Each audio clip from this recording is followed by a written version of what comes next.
buenas noches y bienvenidos una semana más al Jardín. Va acabando el año 2013 y para abordar aquellos asuntos que han sido de noticia durante este año y los que también nos seguirán dando que hablar durante el año 2014, hemos querido invitar hoy en el plató del Jardín al subdelegado del Gobierno en Cádiz. Javier de Torre, buenas noches y bienvenido. Buenas noches, muchas gracias. Acaba, como digo, el año 2013. ¿Cómo ha sido? ¿Un año duro, complicado? Bueno, yo creo que en general ha sido un año duro igual que el 2012. Yo creo que la sociedad gaditana está haciendo frente pues, a una terrible crisis, a una terrible situación, con un desempleo pues, muy grande, y yo creo que tanto el año 2012 como el 2013 ha sido un año duro, han sido años duros porque la situación de muchas familias y muchas empresas así lo era, ¿no? Por lo tanto, ha sido un año duro para todos. Acaba además este año, a principios de enero, se cumplen 2 de su llegada al cargo de subdelegado del Gobierno. ¿Qué balance hace de este tiempo? Bueno, yo creo que al final estamos comprobando por parte del Gobierno cómo muchas de las medidas que se han puesto en funcionamiento van dando sus frutos, unos a corto plazo, otros a medio plazo y otros las irán dando a largo plazo, y desde luego creo que hoy día estamos bastante mejor de lo que estábamos en el año 2012 cuando llegamos al Gobierno, sobre todo yo el 18 de enero, ¿no?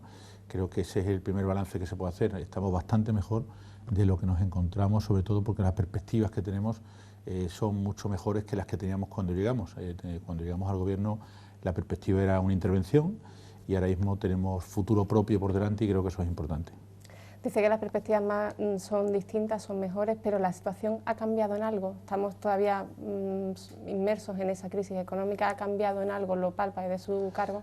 Bueno, vamos a ver, yo creo que hay determinados indicadores macroeconómicos que sí se palpa el cambio. Lo que ocurre que, lógicamente, hasta que el ciudadano de a pie, hasta que el parado no encuentre el empleo, evidentemente hay que seguir trabajando y hay que seguir luchando. Pero está claro que los macroindicadores económicos que hace 2 años nos decían que la debacle podía venir, incluso a llegarse a la intervención por parte de Europa, de España, esa debacle que podía haber llegado no ha llegado, y por lo tanto eso nos debe tranquilizar en la parte macroeconómica. Es cierto que el ciudadano, hasta que no encuentra realmente ese empleo, ese trabajo, hasta que no vea cómo su barrio sigue otra vez adelante y por lo tanto no vea los indicadores en su propia economía familiar reflejada, no se va a encontrar todavía todo lo tranquilo que pudiese. Sin embargo, los que estamos en responsabilidades públicas, que entendemos o conectamos con organismos más superiores a lo que es la administración provincial, nos damos cuenta que efectivamente hay ciertos indicadores que nos van diciendo que debemos de tener confianza en nosotros mismos, en nuestro propio futuro, cosa que antes, pues, lógicamente, dudábamos mucho de la situación que teníamos. Nos centramos además en la provincia de Cádiz, 200.000 parados, aunque ha ido bajando la cifra en este último mes. ¿Cuáles son las perspectivas para esos 200.000 parados? Pues mire, yo creo que se está consolidando una tendencia importante en las cifras de evolución de empleo, tanto de paro registrado como de EPA, y esa tendencia implica una frenada de la destrucción de empleo e incluso creación de empleo en determinados momentos puntuales. Eso desde luego no ocurría en España, hemos visto cifras que no ocurrían incluso desde que se tiene constancia del registro de las cifras de paro. Por tanto, eso implica que hay cierta ralentización en la destrucción de empleo y cierta creación en algunos meses de empleo. Esto debe conformarnos, por supuesto que no, usted lo ha dicho, de 200.000 parados, y por lo tanto la preocupación del Gobierno no es esa tendencia, la preocupación es esos 200.000 parados en Cádiz y por supuesto entender que hay que poner todas las capacidades a disposición de la generación de riqueza y empleo, que es lo que intentamos hacer con muchísimas medidas por parte del Gobierno de España. Ya que estamos en temas laborales, ¿ha sido un año más conflictivo en este sentido de cara a manifestaciones, concentraciones y demás que otros? Bueno, realmente las cifras las tengo encima de la mesa. Las cifras en relación con el año 2012-2013 nos dicen que convocadas ha habido más manifestaciones convocadas este año con relación con el año 2012. Ha habido 2.615 convocadas frente a las 1.886 del año anterior, sin embargo, celebradas ha habido menos en relación con el año 2012. Es decir, se han celebrado 1.391 frente a las 1.629 que se celebraron en el año 2012. Quiere decir esto que se ha convocado mucho más de lo que luego el convocante ha ejercido ese derecho. Por lo tanto, evidentemente hay, por decirlo de algún modo, una iniciativa de convocatoria que luego no responde por lo que sea, porque a lo mejor no consigue reunir manifestantes, o sencillamente porque desiste el propio manifestante por cualquier motivo, pues luego no se ha plasmado esa manifestación en la calle. Ello, no obstante, eso implica siempre para la Administración General del Estado, para su acción de gobierno, establecer los dispositivos correspondientes para proteger a esos manifestantes y a los otros ciudadanos, ¿no? Su papel además ahí el de autorizar esas manifestaciones, concentraciones. Ha habido algunas, como las últimas en Navantia, que no se permitieron desde su delegación. Hubo muchas críticas por ese tema. ¿Le pesa el haber tomado esa decisión? No, vamos a ver, nosotros nunca prohibimos una manifestación si no está perfectamente justificado. Los convocantes de Navantia, que son expertos sindicalistas, conocen perfectamente cuáles son los plazos y los requerimientos legales para convocar. Mañana mismo hay una manifestación en la cual bueno, pues se ha comunicado con los 10 días de antelación, que es lo que dice la normativa, y mañana se desarrollará la manifestación en los términos que todos además deseamos, en paz y por lo tanto reivindicativa como debe de ser una manifestación, con los lemas que quiera por supuesto, pero con los plazos correspondientes para colocar los dispositivos de seguridad. En Cádiz no se deniega ninguna manifestación porque la comunicación en plazo implica directamente su autorización. En Cádiz solamente este año hemos denegado 128 manifestaciones porque no se han comunicado en el plazo legal. Eso es importante, por supuesto es importante. Hay que tener en cuenta que tanto Guardia Civil como Cuerpo Nacional de Policía, como las policías locales de todos los municipios, tienen que establecer los dispositivos de tráfico y de seguridad. A veces hay que reforzar con un dispositivo de Sevilla, a veces hay que reforzar con plantilla de otros municipios. Y eso exige una planificación. Por lo tanto, cuando la Ley de Manifestaciones en el 86 estableció un plazo de 10 días para comunicar con carácter previo, lo que pretendía sencillamente es garantizar que el derecho a manifestación se ejerce en los términos mejores para todos. Para manifestante, porque tiene garantizado por los dispositivos necesarios para ejercer ese derecho, pero también para evitar perjuicio excesivo a los otros ciudadanos y por lo tanto establecer dispositivos de tráfico que puedan derivar las consecuencias no queridas de esa manifestación. Por lo tanto creo que no ha habido ninguna denegación de manifestación, salvo estrictamente denegaciones por extemporáneas que se llama, es decir, no convocatorias en los plazos. Yo siempre esto me gusta remarcar, porque creo que es así, que el sindicato convocante o la persona convocante normalmente ya ha convocado en otras ocasiones, a veces respeta el plazo y a veces no respeta el plazo. Por lo tanto, no hay que preguntar a la Asociación de Gobierno por qué no ha autorizado. Habrá que preguntar al convocante por qué, sabiendo el plazo, no lo ha hecho en los plazos indicados, porque desde luego el plazo es bien conocido y mucho más, como comprenderá, por los sindicatos, ¿no? Algunos de esos conflictos laborales, hablábamos ya de Navantia, Delphi, han dado mucho que hablar a lo largo de este año. ¿Cuál es su opinión respecto a ese posicionamiento, esa actitud de los sindicalistas con estas manifestaciones y las posibles soluciones que puede haber tanto desde el Gobierno central como de la Junta de Andalucía en ambos casos? Pues mire, yo creo que hay que distinguir dos cosas bien claras. Por un lado, la Dirección General de Navantia y SEPI, junto al Ministerio de Hacienda, tiene perfectamente informados, porque hay reuniones periódicas con los comités intercentros de todos los centros de España de Navantia. Por lo tanto, la información la van teniendo de primera mano, se les va informando. Hay reuniones también a nivel local, como usted bien sabe, por responsable del Partido Popular, con los distintos componentes de los comités de empresa de la Bahía de Cádiz. Por lo tanto, la información es absolutamente fluida y conocen cuál es el trabajo incesante, conocen perfectamente cuáles son aquellos contratos, los ritmos de negociación. Es decir, no estamos hablando de un colectivo que esté desinformado y por lo tanto esa desinformación pueda acarrear algún tipo de intranquilidad o nerviosismo, todo lo contrario. Están perfectamente informados, tienen sus reuniones periódicas y por lo tanto no actúan desde el desconocimiento o la intranquilidad que le puede ocasionar ese desconocimiento. Dicho esto, está claro que cualquier trabajador o sindicato tiene su derecho a manifestación constitucionalmente reconocido. Nosotros lo que siempre hemos dicho es que deben de ejercerse los derechos según establecen las leyes, la Constitución y la ley del 86 que establece ese derecho. Por tanto, nosotros en ese tema, si Navantia quiere convocar, el comité quiere convocar una manifestación, como van a hacer mañana, perfectamente no hay ni siquiera que autorizar, es una comunicación que solamente en los supuestos que no se convoque el plazo de 10 días, como he dicho anteriormente, o se viese una previsión importante de alteración del orden público por cualquier motivo, que habría la restricción. Pero en ningún caso eso ha pasado. Por lo tanto, nosotros desde que se inicia este conflicto siempre hemos dicho, son trabajadores que saben lo que está pasando, no tienen ningún tipo de riesgo para sus puestos de trabajo porque las reuniones que tienen en Madrid les garantizan la continuidad, que no hay expediente de razón de empleo, que cobran sus salarios, cosa muy importante, porque pongámonos el caso de que hubiese algún tipo de expediente de razón de empleo o algún tipo de medida más traumática encima de la mesa. Pues podría ser algo más comprensible, pero desde luego, si no corre riesgo sus puestos de trabajo, si cobran sus salarios mes a mes, actuar muchas veces como han hecho desde la absoluta irresponsabilidad, ocasionando perjuicios tremendos a la Bahía de Cádiz entera y económicos al Gobierno, al Estado y por lo tanto a todos los ciudadanos, creo que no tiene cabida. Yo siempre les pido que se manifiesten desde la tranquilidad. La reivindicación no está reñida con el respeto al orden público, todo lo contrario. La reivindicación, la manifestación es un ejercicio, un derecho y por lo tanto no debe de conculcar en los derechos de otras personas en la medida de lo posible y sobre todo llegando a actos vandálicos como hemos asistido estos días, ¿no? Decía hace escasas semanas aquí en este plató un diputado de Izquierda Unida y venía a corroborar también unas palabras que en este mismo escenario afirmaron sindicalistas tanto de UGT como de comisiones obreras, que sin humo en el puente no había carga de trabajo para astilleros. Mire, yo creo que la gente tiene que acostumbrarse a que no se trata de que sin humo no hay carga de trabajo, se trata de que si usted quiere reivindicar, reivindique por las vías legales, utilice todos los procedimientos y sobre todo, si está siendo usted correctamente atendido, está usted siendo informado permanentemente, está usted al hilo de la noticia que va surgiendo en Navantia, contrato a contrato.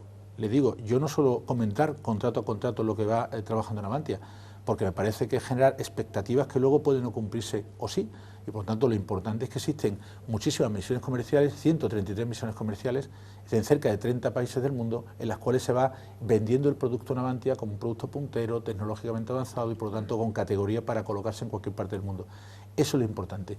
Yo creo que pensar que solamente con humo hay contratos está bastante equivocado, porque yo creo que en este país tenemos que cambiar ese chip y darnos cuenta que lo importante es, bueno, en definitiva, respetar las leyes y que no se perjudique a los demás ciudadanos. Mire usted, en la Bahía de Cádiz hemos tenido muchísimos cortes de tráfico a lo largo de este año, muchísimos cortes de tráfico, con desperfectos y daños en los bienes materiales de tráfico, de carreteras, de la Carraca de San Fernando, que han ascendido ya a 484.000 euros. Estamos hablando de una cantidad cerca al 1.000.000 de euros, que significa detracción de cantidades que podrían venir a nuestra provincia, como el caso de mantenimiento de carreteras, que no se atiende a esos mantenimientos de carreteras y por lo tanto no podemos hacer otras cosas con esas cantidades económicas que son necesarias en la provincia. Ese perjuicio no tienen por qué soportar los ciudadanos. Y por lo tanto, desde la mayor responsabilidad, desde el trabajo de Navantia, desde el trabajo de la Dirección General de Navantia y de la presidencia de SEPI, hay que decir, mire usted, se está trabajando, se están consiguiendo contratos. Desde luego la situación que cuando llegamos al gobierno teníamos en Navantia era terrible. Una promesa de una segunda fase de los bancos que era absolutamente falsa, no había dotación presupuestaria. 208 millones de euros que se debían de la primera fase de los bancos y por lo tanto que todavía había que pagar. Por lo tanto, nos encontramos en la situación que había que reactivar Navantia, había que apostar por Navantia. Este gobierno ha apostado por Navantia, ha apostado con reparaciones, tenemos astilleros ocupados con reparaciones, ha apostado también con la flota americana reparándose aquí, ha apostado con muchísimos buques que se están continuamente negociando y consiguiendo esos contratos. Ahora el quinto gasero que va a aportar gas natural. Bueno, si viene el quinto gasero que va a dar tranquilidad durante cerca de 3 años a la plantilla, lo que tenemos que tener claro es que ojalá viniesen más buques, pero que el trabajo se está haciendo, eso lo tenemos todo el mundo claro.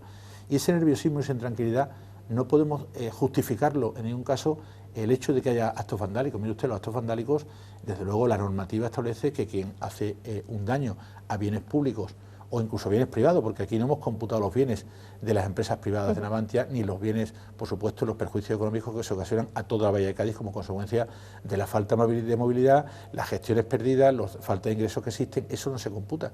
Pero los daños son terribles. O sea, llevamos 2 años donde nada más que en daños materiales hablando, han sido los 297.000 euros por parte de Dirección General de Tráfico, han sido 93.000 por parte del Arsenal de la Carraca, todo el mobiliario, farolas, etcétera, alrededor de la Carraca, y los 93.000 euros también, 94.000 euros, perdón, también en lo que es el contrato de mantenimiento de carreteras con los contratos de colocación de la separada del carril.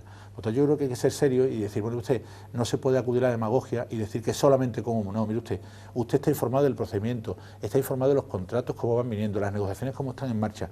Por lo tanto, esa intranquilidad no puede usted transmitir a los trabajadores y decirles que no se está haciendo nada porque es falso. Yo creo que solamente hay un interés de desinformar muchas veces a la población y luego hay un interés también claramente sindical, bueno, de gastar al gobierno o cualquier otro interés que hemos visto en otras ocasiones. Me preguntaba también anteriormente por Delphi.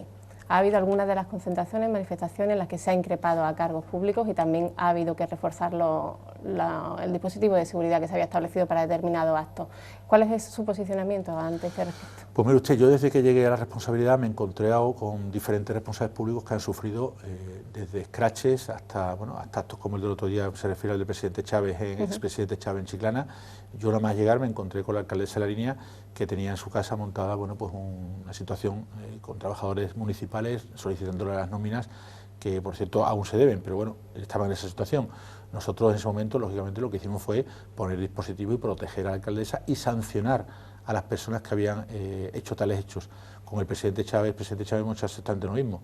Hemos identificado 9 personas y por lo tanto se va a proceder a la colocación, a la imposición de una sanción administrativa por una convocatoria no autorizada y por supuesto como consecuencia también de daños en la sede de la Casa del Pueblo de Chiclana. Esa es la actuación ordinaria que hacemos, sea responsable de un color político o de otro color político, porque desde luego lo que no podemos permitir es que haya convocatorias que persigan pues alterar el orden público, como el caso del señor Chávez o cualquier otro responsable municipal. Aquí en Jerez de la Frontera hemos tenido también situaciones situaciones muy tensas. Recordemos el principio del año 2012, donde hubo intento de ocupación del ayuntamiento y hubo, lógicamente, por la policía que defenderse de los ataques que se producían con objetos contundentes contra ellos y hubo, lógicamente, que cargar contra las personas que estaban agrediendo a la policía, ¿no? Seguimos en materia laboral. Usted, además, que profesionalmente es inspector de trabajo, ¿cómo está viendo la evolución, la afección de la reforma laboral al mercado de trabajo gaditano? ¿En qué medida está afectando? Pues mire, yo creo que hay una cosa fundamental, es decir, el Gobierno va creando condiciones para que el empresario vaya dando confianza. Yo creo que en el contexto nacional se han generado ya, con la ley de emprendimiento, se han generado ya el contrato bonificado de los jóvenes emprendedores, se han generado 134.000 contratos, de los cuales además hay que sumarle 44.000 autónomos también a nivel nacional. ¿Eso qué significa? Simplemente que el pequeño empresario, el que pretende emprender algo, ya sea autónomo, ya sea como pequeño empresario, se anima a contratar a personas y por lo tanto van utilizando la reforma laboral. La reforma laboral tiene una virtualidad muy importante. La reforma laboral previa del gobierno de Rodríguez Zapatero identificó la bonificación y la subvención como la salida al problema de la contratación y no se daba cuenta que lo que se estaba era destruyendo empleo porque era la única fórmula de solucionar el problema de la empresa. Cuando la carga laboral era excesiva, la carga salarial laboral excesiva, se extinguía el contrato. ¿Qué ha pasado con la reforma que ha puesto en funcionamiento la ministra Fátima Báñez y el Gobierno de España? Que lo que atendía era a intentar paralizar primero la destrucción de empleo, dando otro tipo de salida al empresario que no fuese únicamente la extinción del contrato, que es la salida que dejaba la normativa, tanto anterior, la del Estatuto de los Trabajadores, como la reforma de Rodríguez Zapatero, y posteriormente, una vez que se conseguía que el empresario tuviese medidas alternativas a esa destrucción de empleo y por lo tanto pudiese modificar horarios, modificar salarios, modificar cualquier condición laboral que permitiese la conservación del empleo, que creo que en estos momentos era lo más importante, de tener esa sangría de empleo y posteriormente, ahora ya sí, establecer las bonificaciones y las reducciones.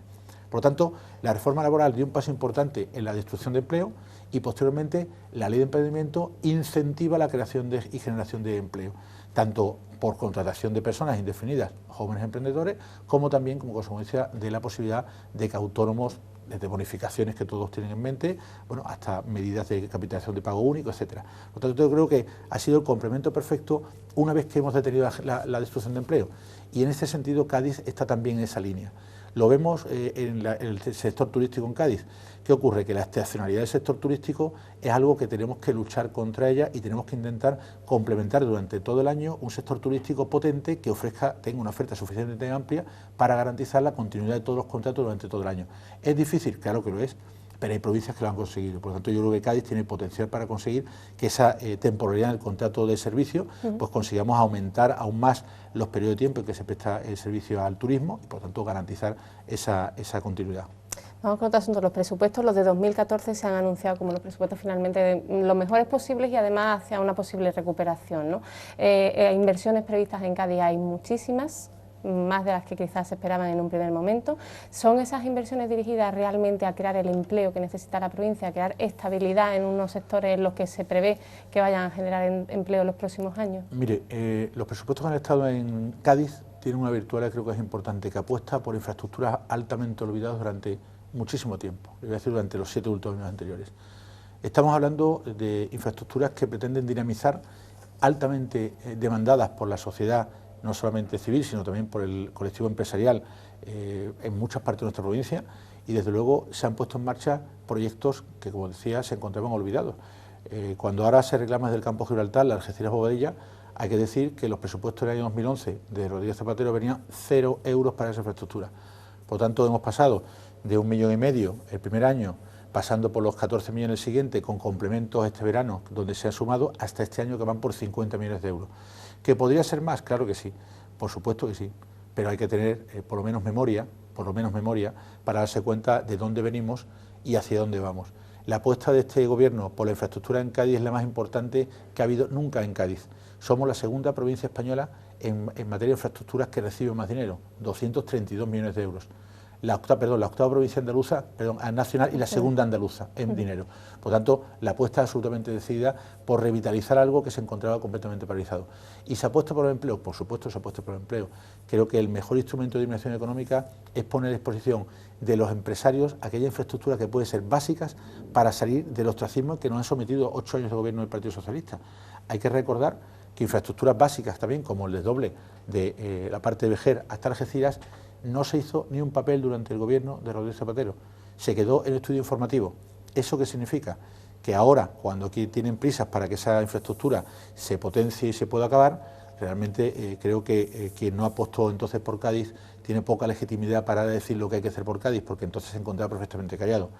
Yo quiero recordar que la secretaria de Organización del Partido Socialista, Irene, la exalcaldesa de Sanlúcar Barrameda García, esta señora recibía todos los días prácticamente al presidente del gobierno Zapatero a pie de coto, y sin embargo Cádiz era la provincia olvidada.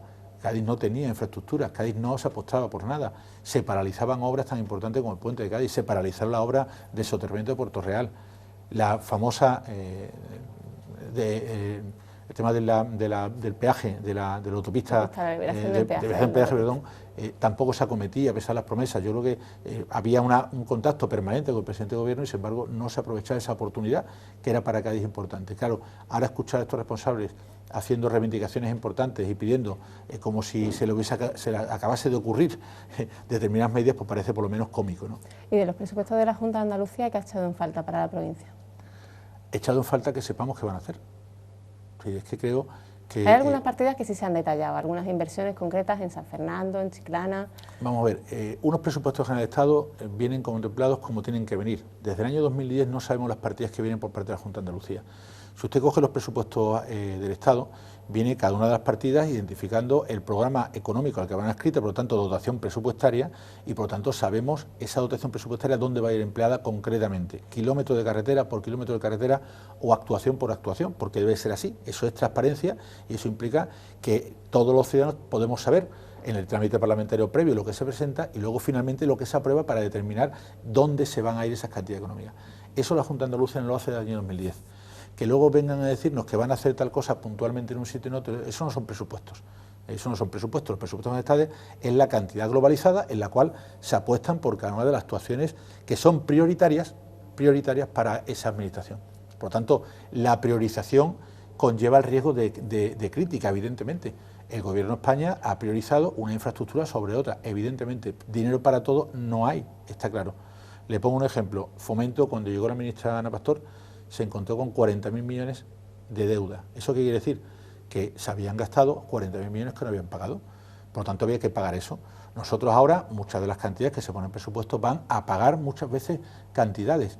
La primera fase los van, el programa de armamento de defensa iba destinado a pagar 198 millones de euros de los 208 que se debían. Por lo tanto, la transparencia es lo fundamental de un presupuesto. Si no sabemos qué viene, evidentemente los ciudadanos no sabemos qué programa tienen, no sabemos qué prioridades tienen, no sabemos si priorizan en virtud de un interés o de otro interés. Y nosotros, desde luego, desde el Gobierno de España lo hemos hecho porque es una norma establecida. Los presupuestos deben de reflejar la realidad económica, previsión de ingresos y previsión de gastos. Eso, por desgracia, hay comunidades gobernadas por el PP que también han optado por no provincializar esos presupuestos. Parece que no ha sido la única la Junta de Andalucía, que si bien lo lleva haciendo los últimos años, hay también comunidades de... Yo desde luego desconozco lo que me estaba comentando, pero sí le digo que la Junta de Andalucía del año 2010 no sabemos en Cádiz qué cantidad económica viene. Asuntos de su competencia también, y seguimos avanzando en la entrevista: inmigración, narcotráfico, dos asuntos que sin duda preocupan mucho a la ciudadanía. En cuanto a seguridad, narcotráfico, ¿cómo se está combatiendo?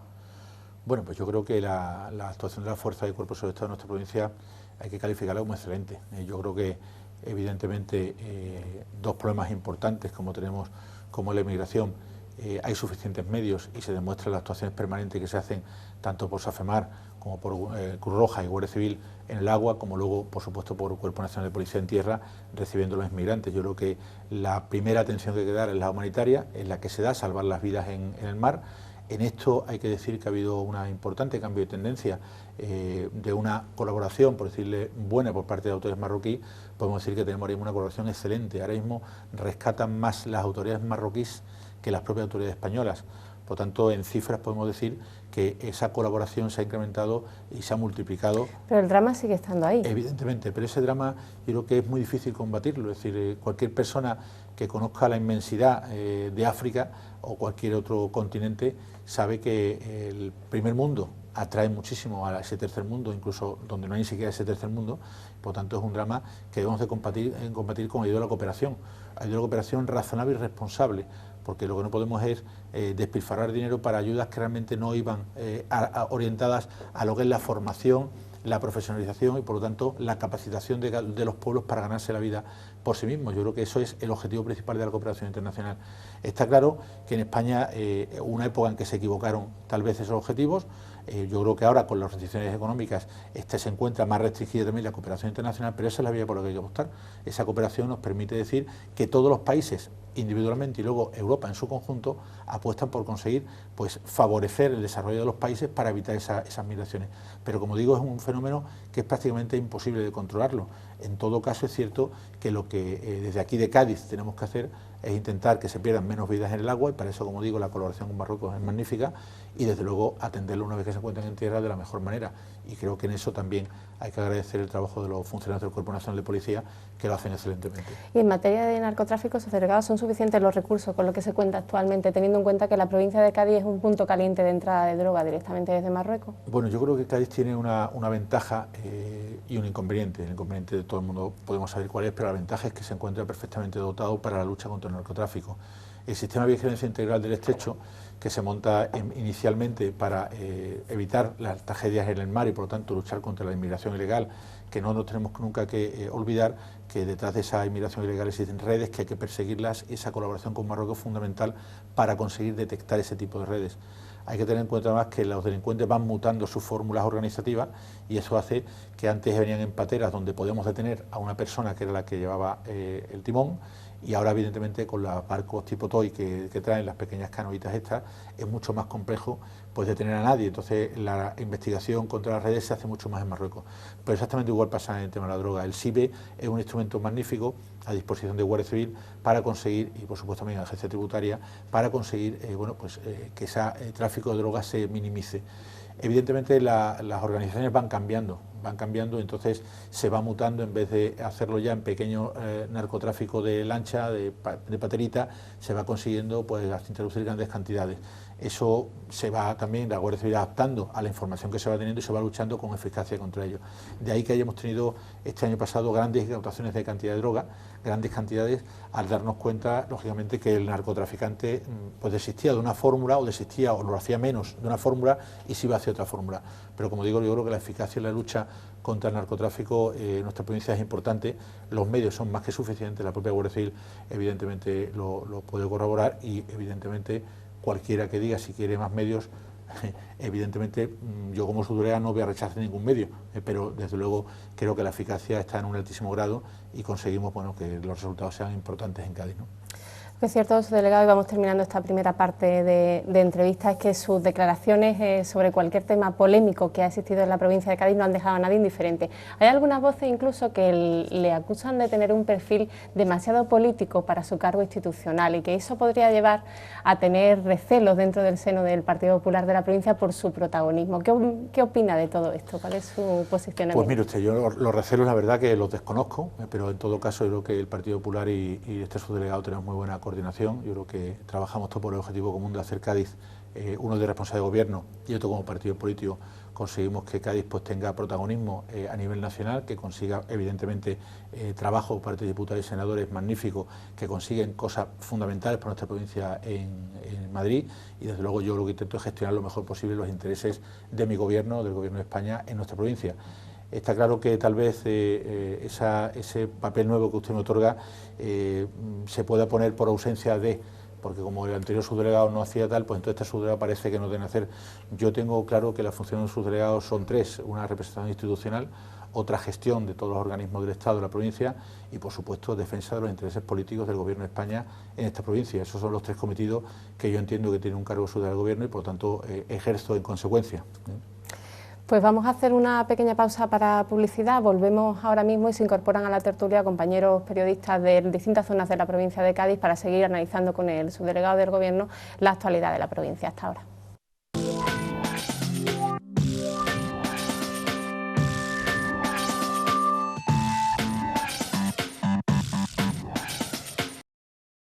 Desde andaluciainformación.es estamos escribiendo el futuro desde el presente de tu ciudad.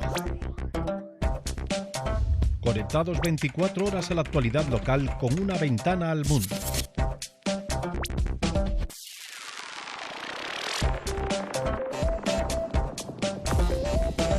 Está pasando y te lo contamos con más de 400.000 artículos que ya hacen grande a andaluciainformación.es, recogiendo las mejores exclusivas de los periódicos Viva e Información, así como las mejores imágenes de Ondaluz Televisión.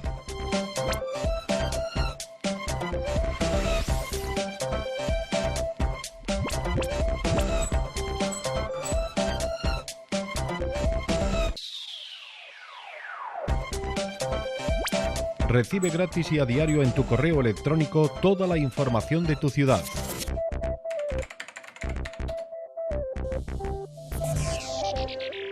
¿Todavía no nos conoces?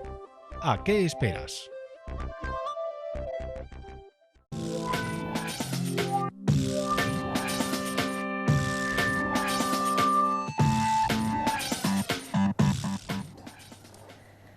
Continuamos hablando con el subdelegado del Gobierno, Javier de Torres, y lo hacemos ahora en tiempo de tertulia con los compañeros periodistas del Grupo Información, José María Carreras y Yunes Nachet, a quien yo doy las gracias por estar aquí esta noche. Bienvenidos a los dos. Ellos son responsables de Publicaciones del Sur, tanto en el campo de Gibraltar como en la Bahía de Cádiz, dos zonas especialmente conflictivas que han tenido asuntos de los que ya hemos hablado en la entrevista previa con el subdelegado, pero en los que ahora vamos a ahondar. Sin más, cualquiera de los dos que quiera comenzar preguntando al subdelegado tiene la palabra. José María. Buenas noches, encantado de estar aquí. Pues desde el campo de Gibraltar hay miles de temas que podríamos estar hablando largo y tendido, pero en los últimos meses hay un tema que es estrella indudablemente, que incluso a nivel nacional, que es Gibraltar. Dentro del tema de Gibraltar podemos dividirlo en dos vertientes ahora mismo, que sería el conflicto en sí, con las relaciones con el gobierno de Gibraltar, y después tenemos el conflicto, la polémica que se está generando últimamente con las colas en la frontera. ¿Cuál es el mensaje que se da desde el gobierno? ¿Qué es lo que está haciendo el gobierno en su relación con Gibraltar, que ha cambiado el panorama a lo que estaba haciendo antes el PSOE en el gobierno de España cuando hizo el foro tripartito y los acuerdos de Córdoba? Bueno, yo creo que el cambio todo España lo conoce, los gaitanos lo conocen, los campos gibraltareños lo conocen. El cambio se produce como consecuencia de que España, en su legítimo derecho, entiende que debe negociarse sobre la descolonización de Gibraltar por parte de dos países soberanos y, por lo tanto, debe ser el Reino Unido y España los que negocien sobre un tema tan importante como es la posible descolonización en cumplimiento de una resolución del mandato de Naciones Unidas. Por lo tanto, ese es el marco en el cual nos movemos.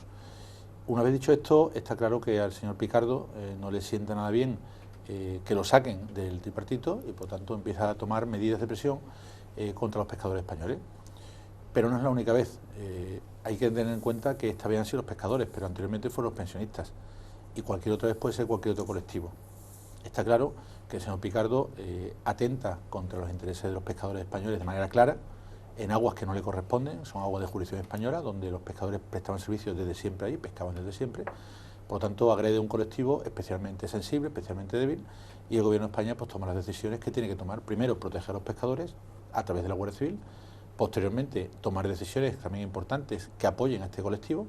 Se hace una línea de ayudas que permite compensar parcialmente la pérdida del caladero y, por otro lado, reabrir nuevamente un caladero perdido, que era el de los barcos, donde se fondaban los barcos al lado de la línea, y luego solicitar, porque es competencia de la Junta de Andalucía, que en la parte este del peñón se consiga pues que los emisarios que echan sustancias tóxicas y por lo tanto impiden por esas toxinas que la pesca pueda estar autorizada, pues se pueda pescar también ahí.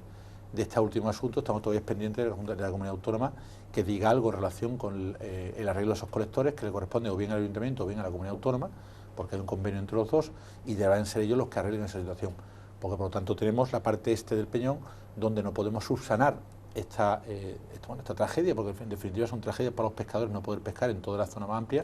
Los rellenos también aquí. Efectivamente, los rellenos, por supuesto, los rellenos, la medida económica y la medida de reapertura del caladero se hace como consecuencia del lanzamiento de los bloques por parte del señor Picardo. Por tanto, España lo que ha hecho realmente ha sido defender una postura clara, que es la que ampara la resolución de la ONU, y por otro lado defenderse de los ataques del señor Picardo contra los pescadores españoles. Y además lo hemos hecho siempre desde la ley. Yo creo que hay una cosa que este gobierno no ha dejado nunca, que es de cumplir la legislación en todo momento. El señor Picardo ha incumplido reiteradamente la normativa con el lanzamiento de los bloques, con las prolongaciones de los puertos del oeste, del este del Peñón. Por lo tanto, España lo que ha hecho ha sido denunciar las situaciones de incumplimientos medioambientales a la Unión Europea, porque la Unión Europea deberá decirle algo al Reino Unido para ver qué ocurre con esa situación medioambiental, porque al estar declarada una zona LIC y después posteriormente por el Gobierno de España una zona FRIC, una zona especial de conservación, eso hace que tenga una protección especial medioambiental que este señor pues se ha vuelto a saltar, igual que se ha saltado en otras ocasiones el Peñón de Gibraltar. Esto en relación con lo que es la postura de España, yo creo que está clara. Nosotros cumplimos la ley y hemos protegido a nuestros pescadores, hemos establecido medidas de protección y, por supuesto, hemos denunciado en Europa lo que son incumplimientos medioambientales graves, atentados medioambientales graves. Hay una famosa lapa también en la parte este del Peñón, donde no se han hecho ningún tipo de estudio. Hay, rellenos en una zona LIC de la costa española y, por tanto, nosotros no estamos dispuestos a que esos incumplimientos medioambientales este señor siga efectuándolos. Se han paralizado la entrada de piedras, se ha paralizado la entrega de los elementos, con lo cual se podrían construir precisamente los bloques y, por tanto, se han tomado las decisiones desde la legalidad necesarias y poniendo en conocimiento a la Fiscalía y esta a su vez en la Comisión Europea para que se tomen aquellas decisiones que Europa entienda que se ajustan a la normativa LIC y por lo tanto diga lo que tenga que decir al Reino Unido, porque no tenemos que olvidar que Gibraltar depende del Reino Unido. Eso respecto a ese tema. En relación con la otra cuestión de las colas, mire usted, las colas han existido siempre en Gibraltar. Por lo tanto, pretenden decir que ahora son más largas o más cortas, evidentemente pueden ser algo más largas, pueden ocasionar algo más de perjuicio, pero yo creo que en definitiva estamos hablando de unas medidas necesarias porque los tráficos de tabaco se han incrementado sorprendentemente. El año 2008 se importaban 55 millones de cajetillas a Gibraltar, por lo tanto entraban legalmente 55 millones de cajetillas. Este año hemos tenido 138 millones de cajetillas. Eso significa que si esas cantidades de cajetillas se fumasen por cada gibraltareño, niño, anciano, implicaría que se fumarían cerca de 20 cajetillas diarias. ¿Eso qué quiere decir? Que está claro que existe un tráfico ilícito de tabaco hacia España por las vías que sean, ya sea la aduana, ya sea la verja o ya sea incluso por mar. Por tanto, hay que luchar contra ese tráfico ilícito que ocasiona perjuicios importantísimos. Nada más que en lo que es la zona del campo de Gibraltar había en la línea 13 estancos, quedan 3 estancos y uno tiene que pedir la suspensión provisional de la licencia. Por tanto, los perjuicios económicos son tremendos. Estamos hablando de que prácticamente todos los estanqueros de Andalucía están siendo afectados por el tráfico ilícito de tabaco, con el perjuicio a la economía no solamente del pequeño estanquero, sino también a toda la industria que rodea el suministro, la logística, el transporte de esa mercancía. Por lo tanto, el daño es tremendo. Y además hay un dato que yo creo que es significativo también. De cerca de los 400 millones de euros que tiene el presupuesto Gibraltar, 163 millones de euros los recauda vía tabaco. Eso quiere decir que la educación y la sanidad de Gibraltar está financiada por los impuestos que cobran del tabaco como consecuencia de esos tráficos ilícitos. Eso evidentemente demuestra la importancia que el tabaco tiene para Gibraltar y demuestra el daño económico que se hace también a nuestra zona. Pero yo, solamente para concluir, que creo que es muy importante, pero yo creo que estas colas, como decía anteriormente, que son, bueno, ha habido momentos de más colas, de menos colas, ahora estamos sufriendo un momento de más cola como consecuencia del incremento de los tráficos ilícitos, que por cierto, Europa ha dicho con claridad que son estrictamente legales, ha dicho que son proporcionales a los tráficos ilícitos, ha dicho que son no discriminatorios y por supuesto también ha dicho que son aleatorios. Por tanto, Europa respalda esos controles y por lo tanto nosotros desde España estamos haciendo con la ley, como decía anteriormente, lo necesario. Otra cosa es que haya intereses municipales, que todos conocemos, en distraer la atención, porque es más fácil mirar a la cola y no mirar al ejercicio de tu propia competencia y por lo tanto conseguir el abono de las nóminas, de 9 nóminas que se deben al Ayuntamiento de la Línea. Es más fácil eso que mirar realmente al problema interno que yo tengo de impago de nóminas. Por lo tanto, cuando a mí muchas veces el campo de Gibraltar se me pregunta, mire usted, ¿el perjuicio que eso ocasiona al comercio linense es de un tanto por ciento de facturación? Yo siempre, le pregunto a la alcaldesa o al responsable del Partido Socialista que lo dice, que si tiene hecho los cálculos, ¿cuántos son 13,7 millones de euros? Que es la cantidad que se debe de nóminas. ¿Qué impacto tiene eso en el comercio linense? Porque esos son sueldos garantizados de trabajadores y por lo tanto de gente que tiene estabilidad en el gasto y que seguramente no tenga problema en gastar, porque no tienen la inestabilidad de cualquier otro trabajador que puede ir, ser despedido, etcétera. Son funcionarios. Los funcionarios tienen mucha estabilidad en el gasto. Perdón.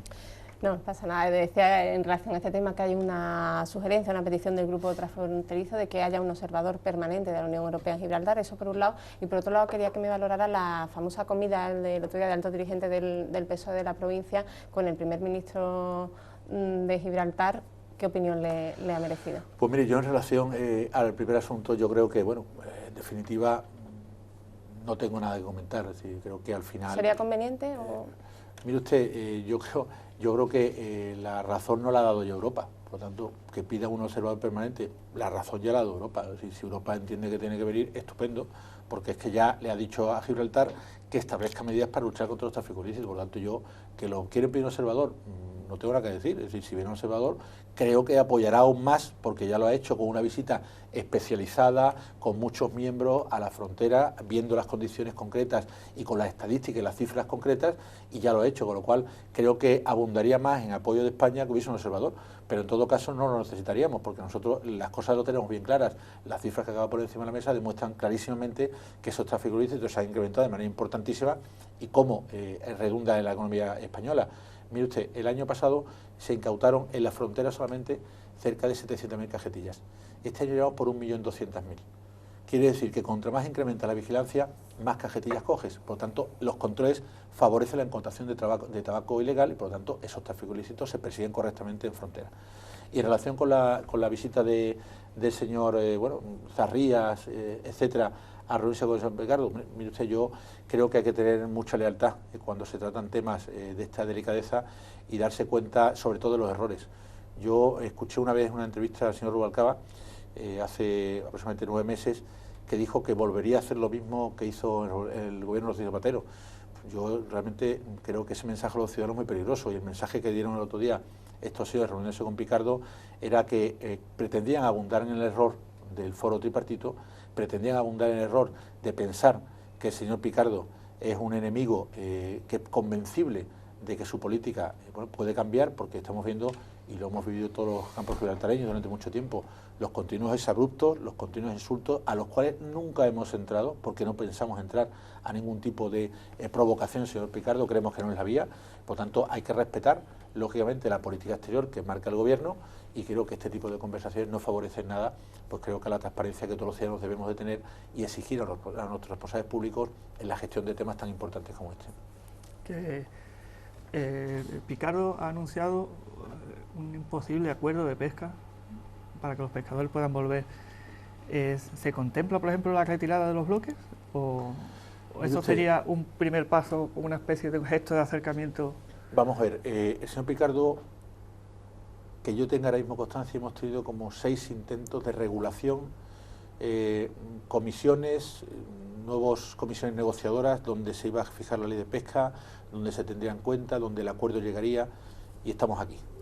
Por tanto, yo lo que me acato es a la realidad. La realidad es que este señor ha echado unos bloques en una zona que se encuentra protegida y que la Unión Europea tendrá que decir algo sobre eso. El resto, mire usted, es que las aguas territoriales españolas se reconocen en el Tratado de Utrecht como todas las que circundan a la colonia, quitando las aguas interiores del puerto. Por tanto, no existen aguas territoriales británicas, en este caso gibraltareñas. Por tanto, no hay nada que negociar en relación con ese acuerdo pesquero, porque no tenemos que negociar nada en unas aguas que son de jurisdicción española. Creo que el señor Picardo no quiere entender esto y, por lo tanto, sigue en su postura de intentar llegar a acuerdos con quien quiera, pero nosotros, desde luego, lo que tenemos claro es que esas aguas son de jurisdicción española y no tenemos por qué reconocer, como no reconocemos ningún tipo de jurisdicción sobre ellas, ningún tipo de normativa sobre ellas, que no sea estrictamente la LIC comunitaria y que no sea la CEC que dicta el gobierno de España. O sea, la exigencia del gobierno español, sin duda ninguna, sería la retirada de los bloques para intentar bajar la tensión que se está viviendo ahora mismo, ¿no? Eso sería una exigencia... Yo le decía, nosotros no hemos hecho nada más que cumplir la ley y proteger a nuestros pescadores. El que ha tomado medidas drásticas, medidas que atentan contra los intereses de nuestros pescadores, ha sido el señor Picardo. Con lo cual, el que debe de reponer la situación, evidentemente, es el señor Picardo. Porque nosotros no tenemos nada que decir ni que hacer distinto a lo que estamos haciendo. Proteger a nuestros pescadores, reivindicar aguas que son nuestras y, por lo tanto, no entrar a provocaciones, señor Picardo. Si alguien ha provocado, si alguien ha generado algún tipo de situación no deseada, ha sido el señor Picardo desde el minuto 1, que cogió a los pescadores y le prohibió faenar en aguas de jurisdicción española y donde además se faenaba tradicionalmente. Por lo tanto, creo que la solución la tiene el señor Picaros Humano. España está actuando con la ley y con la Comisión Europea, como debe de ser. Si me permitís, para terminar el tema de Gibraltar, que referente a las colas, el grupo transfronterizo que se ha creado nuevo, tanto como la mesa de trabajo por Gibraltar, demanda o denuncia que se están vulnerando los derechos humanos, porque puede haber una cola de 1 hora a 2 horas a la intemperie, a mejor con un frío extremo o con calor. Entonces, una de las demandas que dice es que se amplíen los medios para hacer los controles, es decir, más personal o la ampliación de las instalaciones. ¿Eso es posible o eso no Mire, se vamos a ver. contempla? España, Para evitar las condiciones de la cola. Vamos a ver, las condiciones escolares, les reitero, llevan muchos años siendo así. Evidentemente, ahora podemos tener un repunte en cuanto a los tráficos ilícitos, también han repuntado y por lo tanto tenemos que hacer más controles, pero está claro que las colas no son deseables para nadie, eso lo tenemos claro todo el mundo. Otra cosa que la obligación por ser espacio Schengen y por evitar esos tráficos ilícitos tenemos que efectuar ese tipo de controles. Yo creo que además ha habido, bueno, como decía al principio de la intervención con las organizaciones que se dedican a otro tipo de asuntos, ¿no? Se va cambiando la forma de actuar. Como consecuencia de la llegada de un radar, un vehículo radar, que ya no hace falta desmontar el coche para encontrar el tabaco, sino que sencillamente se radiografía, ha habido pues, una mutación de los métodos de introducción de tabaco. Y ya no se entran tanto por vehículo y sí a pie. Por lo tanto, las colas se explican como consecuencia, las colas a pie, que por supuesto no llegan a 2 horas, la Guardia Civil nos indica, me van mandando comunicaciones de las colas periódicamente, y le digo que las colas no suelen pasar de 1 hora, no suelen pasar de 1 hora. Otra cosa es que evidentemente se pretende magnificar muchas veces los tiempos de espera, pero esas colas no suelen pasar de 1 hora a pie. Otra cosa en coche que sí pueden llegar incluso a las 2 horas, pero no llegan a 1 hora a pie. Como le digo, eso ha hecho que haya gente que empieza a desplazarse ahora a pie para introducir tabaco. Pero en ningún caso, evidentemente, son las mismas personas los que antes pasaban el tabaco de una forma, ahora pretenden pasarlo de otra. Eso está detectado por Cuerpo Nacional de Policía, por Guardia Civil y por aduana. O sea, no pretendamos decir que las personas que acuden todos los días a Gibraltar a trabajar tienen problemas importantísimos de cola. Los tienen quienes realmente están pasando a todas horas intentando pues, pasar con tráfico ilícito de mercancías. Eso es compatible, disculpe, con la situación de necesidad que vive el campo de Gibraltar, la conocemos todos. Pero yo creo que hay que apostar, y por eso yo le decía que el Ayuntamiento de la Línea tiene mucho que decir en este asunto, es decir, la potenciación de la actividad económica, conseguir que en la línea se implanten empresas que puedan prestar servicio al campo, a Gibraltar y que por lo tanto puedan dinamizar la actividad económica desde este de la línea, es responsabilidad también del Ayuntamiento de la Línea. En la línea no hay suelo industrial. Los empresarios te dicen, y yo me he reunido con ellos, que no existe suelo industrial para implantarse. Está un polígono Zabal que estaría completamente agotado urbanísticamente y no existe suelo industrial. Vamos a crear por lo menos los instrumentos necesarios para que pueda dinamizarse la actividad en la línea y por lo tanto disminuir la dependencia de Gibraltar, que no es ni buena ni mala. Sencillamente, cuando se trate de tráficos lícitos será magnífica y cuando se trate de tráficos ilícitos, pues no se podrán consentir. Pero evidentemente esa dependencia habrá que disminuirla como consecuencia de actuaciones que potencien la capacidad económica del municipio. Si yo no hago nada y sencillamente pretendo vivir solamente de Gibraltar, nunca acabaremos con los tráficos ilícitos. Pero si yo potencio mi municipio y establezco suelo industrial, ofrezco oportunidades. En la línea es una empresa magnífica que todos tenemos en la cabeza, donde no ha querido abandonar la línea y bueno, y se ha ido a tarifar en una zona, está en otro sitio, pero sigue implantada en la línea. Yo creo que hay que potenciar empresas de ese estilo y hay que potenciar, bueno, que haya realmente interés empresarial por invertir en la línea. No por acercarse a Gibraltar para depender de Gibraltar, sino por invertir en la línea. Delegado, pero ¿se plantea el Gobierno la ampliación de esos controles, que era lo que preguntaba el compañero? Bueno, vamos a ver. La ampliación de los medios. La Unión Europea ha dicho claramente que debemos también de dar un poco más de fluidez a la frontera, a la aduana. Por lo tanto, el Gobierno de España está trabajando en ello. El Gobierno de España trabaja también en esa línea, lógicamente. Es la única pega que ha puesto la Unión Europea al Gobierno de España. Mire usted, tenemos que conseguir que sea algo más fluido. Muy bien. Evidentemente no por el control en sí, que el control nos dicen que lo hacemos correctamente de forma proporcional, sino que tenemos que intentar que sean más fluidos. Evidentemente el Gobierno va a cumplir los mandatos de la Comisión Europea y tomará las decisiones que tenga que tomar en ese sentido, por supuesto que sí. Y esperamos exactamente lo mismo, que Gibraltar empiece a luchar contra los tráficos ilícitos de todo tipo que se producen en el Peñón. Bien, yo voy a cambiar un poco de tema, aunque ya se ha hablado en el primer tramo del programa. Es sobre Navantia, en la última manifestación que hubo, bueno, el pasado jueves se cortó el puente y hubo una diferencia con las anteriores en la que un grupo de jóvenes encapuchados realizaron supuestamente unos destrozos y fueron detenidos, de los cuales creo que 8 eran 10 detenidos, luego 8 han sido enviados a prisión. Primero me gustaría saber en qué situación se encuentran actualmente esos jóvenes, y también me gustaría saber si los sindicatos han acogido su petición de que se desvinculen de los actos vandálicos, como usted le solicitó, creo que el mismo viernes. Bueno, vamos a ver, empezando, yo creo que es bueno centrar tal vez los hechos en lo que ocurrió ese día, porque creo que es de extrema gravedad. Yo creo que la tarde que estaba previsto un encierro por parte de los trabajadores de Navantia, sobre las 4:30 de la tarde, pues sobre las 5:30 6 de la tarde empezaron a lanzar objetos ya a la carretera. Hubo que cortar lógicamente el tráfico. Es una primera recomendación que se hace tráfico. La Guardia Civil, en el momento que ve cualquier posibilidad de lanzamiento, ante la posibilidad de que cualquier conductor resulte herido, hay que cortar automáticamente la carretera. Se detectó la presencia de estos señores, estos 10 jóvenes. También había 6 trabajadores de Navantia haciendo destrozos, o sea, no solamente estaban estos 10, sino que se encontraban unos trabajadores al lado del centro de trabajo y otros ya se encontraban dentro de la carretera, de los cuales había 6 trabajadores de Navantia y 10 estos 10 señores, ¿vale? Como consecuencia, bueno, de la actuación de la Policía Nacional se consigue pues detener a estos señores en los 2 coches. Los otros 6 personas se vuelven a confundir con la plantilla. Ya los pasamontañas se los quitan dentro de la plantilla y no podemos identificarlos, por lo tanto no es posible la detención de estos señores ya camuflados en la masa de los trabajadores, unos 160 trabajadores. Está claro que estos señores que iban en los coches no pasaban sorpresivamente por allí y se les ocurrió hacer una actuación de destrozar pues señales, farolas, etcétera, sino que en el coche se le incautan los elementos necesarios para pues tirachinas, elementos incendiarios, se les pilla también los pasamontañas. Por lo tanto, son identificados por la policía como autores de un delito de daños, como un delito contra la seguridad vial y, por supuesto, también de desorden público. Una vez dicho esto, por lo tanto, ¿esa actuación es extraordinaria? No. La Policía Nacional, siempre que hemos tenido cualquier tipo de acontecimiento de este tipo, ha investigado, ha visto las filmaciones de las cámaras, ha pedido incluso fotografía a compañeros vuestros de la prensa, pues para conseguir identificar a quienes son realmente los responsables de estos daños. Yo he mencionado anteriormente en la entrevista los 484.000 euros de daños que llevamos en los 2 años de gobierno y creo que son excesivos. Por lo tanto, teníamos que intentar ver de qué forma podíamos imputar realmente a la persona que efectúa esos daños, porque creemos que no se puede permitir que uno libremente vaya haciendo destrozos y luego, bueno, lo paguemos todos los gaditanos. Creo que eso no se puede permitir, con independencia de los perjuicios de desplazamientos que mencioné anteriormente. Dicho esto, evidentemente la policía, una vez más, lo que ha hecho ha sido poner en conocimiento de la autoridad judicial los hechos que ha comprobado. La Policía Nacional tiene las grabaciones, tiene el informe de los propios policías que estaban al frente, tiene las detenciones de estos señores, los instrumentos que están en los coches y se ponen a disposición judicial.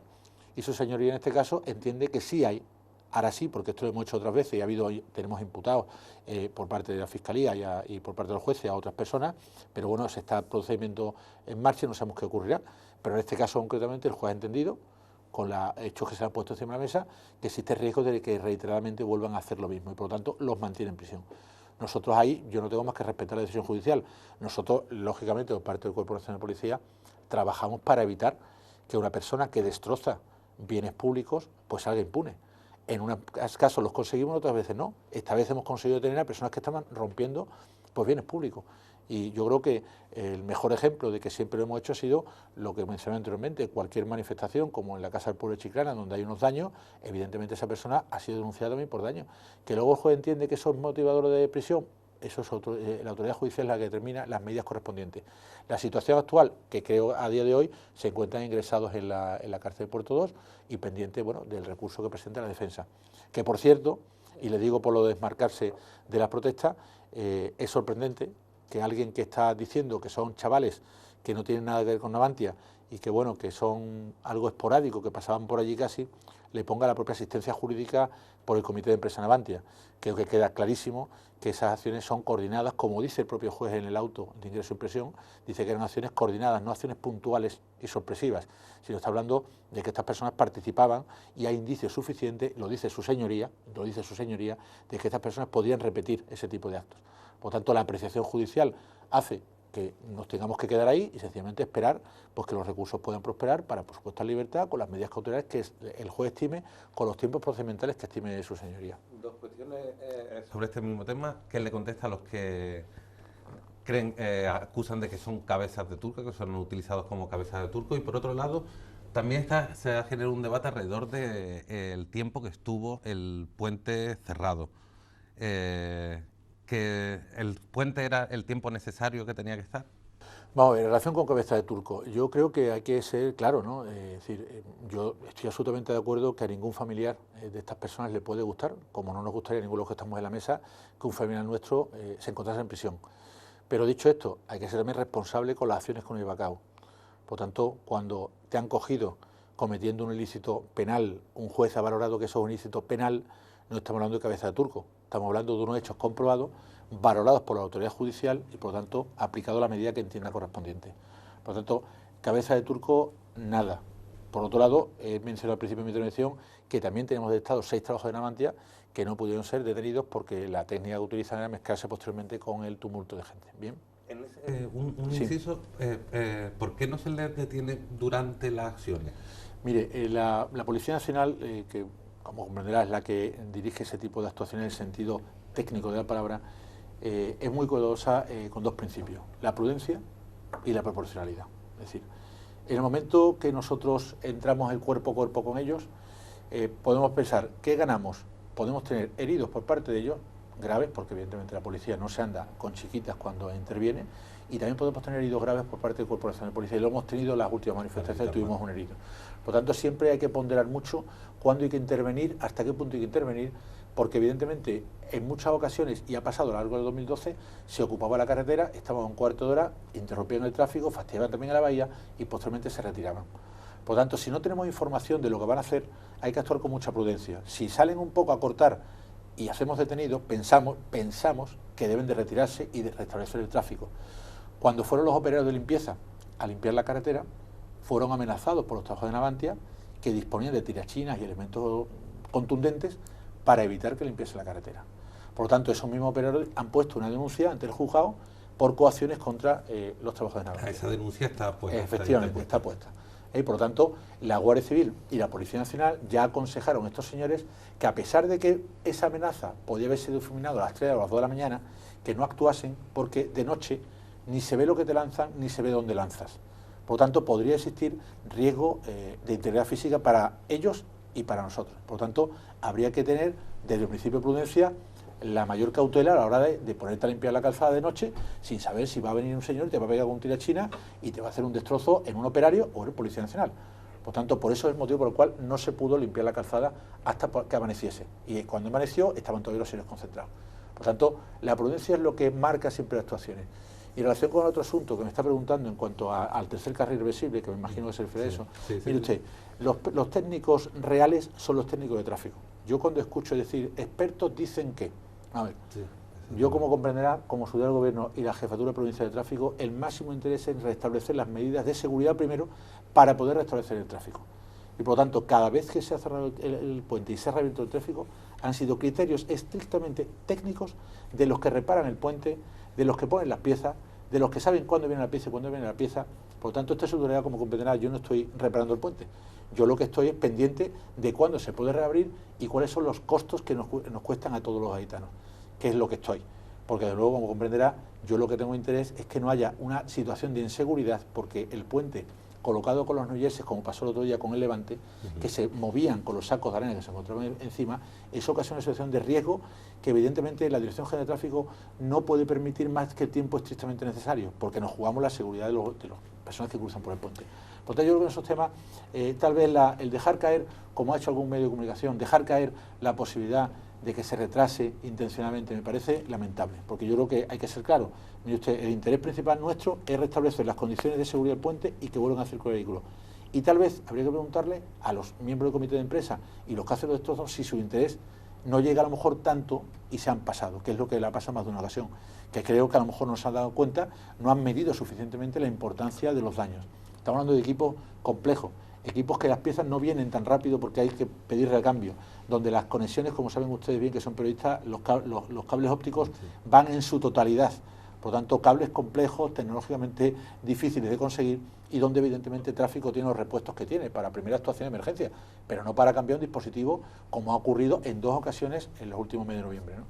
Su delegado, el mensaje en cualquier caso es que la ley está para cumplirla, y me gustaría, en relación a otro tema de actualidad, en cuanto a la ocupación del dominio público marítimo terrestre y Sanlúcar, el cobro de ese canon que ha entrado en polémica porque parece ser que no se ha cobrado durante unos años, ahora hay alegaciones planteadas desde el ayuntamiento para recurrir ese canon. ¿Su posicionamiento es el mismo, que hay que pagar ese canon y de ahí no Mire, se baja? vamos a ver, nos hemos encontrado, además de muchas otras sorpresas que hemos comentado en las entrevistas, nos hemos encontrado con una realmente, pues yo creo que importante, ¿no? El delegado actual de Medio Ambiente era entonces jefe de demarcación de costas en Cádiz, y este señor, el año 2007, discrecionalmente, decide no cobrar el canon al ayuntamiento. La única provincia española que no cobra el canon. Sencillamente porque este señor parece que el dinero público lo regala él y entiende que no hay por qué pagar el canon, y lo deja de cobrar arbitrariamente. Por lo tanto, nosotros ahora mismo estamos investigando en la jefatura de la demarcación de costas y también por la Dirección General de Costas, estamos viendo cómo ha pasado esto, porque tenemos constancia de que el jefe de servicio de Madrid le dirigieron personalmente a él una carta diciéndole que qué pasaba con los cánones, pues que por qué no se cobraban. Estamos pendientes también que la intervención nos informe, porque en el año 2005 si estaban cobrados y no había problema. Estamos pendientes que nos digan, en el siguiente informe de intervención, qué pasaba con los cánones. La intervención dijo algo, entonces estamos pendientes también de esa información. Dicho esto, en el año 2011 hay un cambio en la normativa que permite a la comunidad autónoma la gestión tanto de concesiones y autorizaciones, y al Estado se queda lo que es la sanción y se queda con el cobro de los cánones, porque el espacio de dominio público corresponde a Costa y por lo tanto se permite la gestión de las concesiones y autorizaciones y el resto nosotros. Dicho esto, está claro que Costas por parte del Estado, bueno, gira los cánones en función de los criterios que tiene y por lo tanto los tiene que girar porque es la obligación legal. El jefe de Costas se ve abocado a cumplir la ley, no a otra cosa. Esta ley es del año 88, el decreto del 90. Se cobra en todas las provincias costeras españolas, sin interrupción, menos en Cádiz, que como digo se deja de cobrar el 2007. Pero es que es más, el año 2011, como consecuencia de transferencia de esa competencia de la comunidad autónoma, ocurre algo, yo creo que es significativo también. Los ayuntamientos tienen que comunicar a la comunidad autónoma los espacios de dominio público que van a utilizar para que la comunidad autónoma los califique y a continuación con esa información se la dan a Costas. Y Costas lo que hace es directamente aplica, imaginémonos, pues metros, superficie utilizada, tal, los baremos que existen para determinar el canon. En el caso de Sanlúcar Barrameda, el Ayuntamiento de Sanlúcar, que le comunica a la Junta de Andalucía cuáles son los usos de las playas, los usos de dominio público de las playas, comunica que las carreras de caballo de Sanlúcar son actividad lucrativa. Y hay una resolución de 21 de junio del año 2013, en la cual se dice por parte de la comunidad autónoma a Costas que el uso por parte de las carreras de caballo de Sanlúcar de determinados espacios, como son la parte de apuestas, como son la parte del bar y como son la parte de las zonas de palcos, VIP, perdón, no de la parte de los palcos de particulares, son zonas expuestas a actividad lucrativa y por lo tanto entran dentro de la definición de título lucrativo a efectos de costas para pagar el canon. Eso lo dicta el mismo jefe que he mencionado anteriormente, el delegado de Medio Ambiente. Por lo tanto, el Ayuntamiento de Sanlúcar Barrameda le comunica a la Delegación de Medio Ambiente que existe el uso lucrativo de una parte de la playa de las carreras de caballo de Sanlúcar, y se lo dice a la Junta de Andalucía.